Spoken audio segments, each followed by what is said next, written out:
Hi friends అందరూ ఎలా ఉన్నారు? ఈ క్లిప్పింగ్ చూడండి, నెక్స్ట్ క్లిప్పింగ్ చాలా ఆలోచనాత్మకంగా ఉంది. ఫ్రెండ్స్ చూడండి ఒకసారి, సోషల్ మీడియాలో అసత్య ప్రచారం వద్దు, చెడు పోస్ట్ చేయవద్దు. ఇదిగోండి ఇంకో బ్యానర్ పెట్టారు ఇక్కడ, make social media a positive experience, say no to spreading fake news.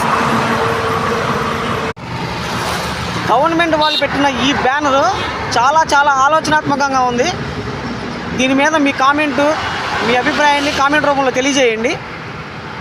చెడు ప్రచారాలు చేయవద్దు, అసత్య ప్రచారాలు చేయవద్దు. సోషల్ మీడియాలో అంటే వాట్సాప్, యూట్యూబ్, ఫేస్బుక్లో మరీ గలీజ్గా చాలా చండాలంగా వస్తున్నాయి. అలాగే ఫేక్ న్యూస్ వస్తున్నాయి ఎక్కువ. దయచేసి స్ప్రెడ్ చేయవద్దని గవర్నమెంట్ వాళ్ళు చాలా అద్భుతంగా ఇది అందరిలో మార్పు తీసుకురావాలని చెప్పి చాలా చక్కగా చేశారు. దీన్ని అయితే మనం అప్రిషియేట్ చేయాలి. గవర్నమెంట్ వాళ్ళకి టేకేబావ్. మీ అభిప్రాయాలు కూడా షేర్ చేయండి. అలాగే ఈ వీడియోను కూడా చాలామందికి షేర్ చేయండి, మరింత మందికి, వాళ్ళు కూడా తెలుసుకుంటారు. చాలా విచక్షణారహితంగా పెట్టేస్తున్నారు పోస్టులన్నీ. దీని మీద మనం స్పందించాలి కంపల్సరీగా. ఓకే, ఉంటా ఫ్రెండ్స్, బాయ్, గుడ్ నైట్.